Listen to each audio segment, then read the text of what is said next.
नमस्कार मंडळी, स्वागत आहे आपलं घरगुती रेसिपी मराठीमध्ये।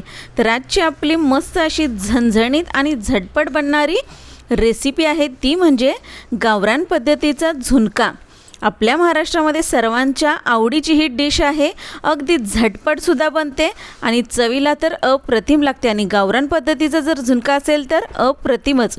त्यासाठी आपण इथे लोखंडाची कढई घेतली। मी लोखंडाच्या कढईमध्ये झुणका बनवणार आहे। खूप छान टेस्ट लागते। तेलामध्ये आपण जिरे आणि मोहरीची फोडणी केली। एक कांदा बारीक चिरून घातलेला आहे।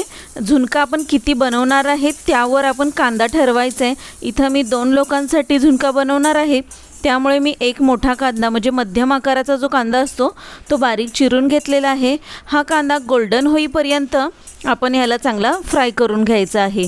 गोल्डन ब्राउन कलर झाला की मग आपण याच्यामध्ये हळद घातलेली आहे आणि लाल तिखट घातलेलं आहे।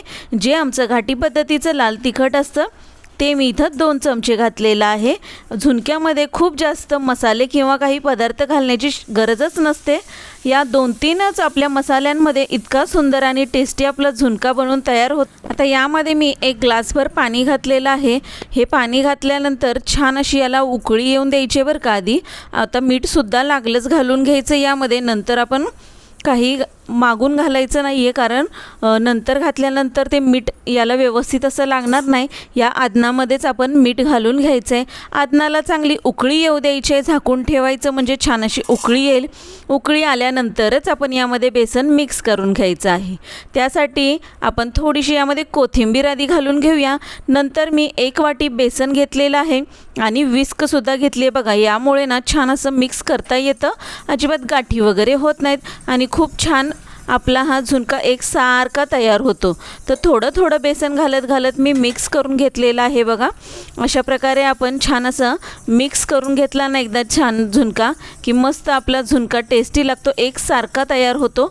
खूप जास्त पातळ नाही किंवा खूप जास्त सुक्कासुद्धा नाही, मध्यम असा आपला मस्त असा आपला झुणका तयार होणार आहे। खूप भारी टेस्ट लागते। तुम्ही एकदा नक्की ट्राय करून पहा। अशा प्रकारचा झुणका सर्वांना नक्की आवडेल। तर मस्त असा आपला झुणका एकत्र करून झालेला आहे बघा। पीठ कालवून झालेलं आहे यामध्ये। आणि आता आपण याला झाकून ठेवायचं आहे आणि एक वाफ येऊ द्यायचे, म्हणजे आपलं हे जे पीठ आपण बेसन मिक्स केले ते सुद्धा छान असं शिजलं जाईल।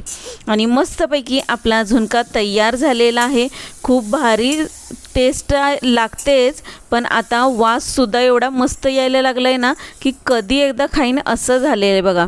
मस्त असा आपला झुणका तयार झालेला आहे। वरून आपण कोथिंबीर घालून घ्यायची आहे। गॅस बंद करून घ्यायचा आहे। मस्तपैकी आपला झुणका तयार झालेला आहे। गरम गरम भाकरी बनवली आणि मस्तपैकी गरम गरम भाकरीसोबत कांदा सोबत घेतलेला आहे आणि झुणका आपण खाणार आहोत। मस्त टेस्ट लागते।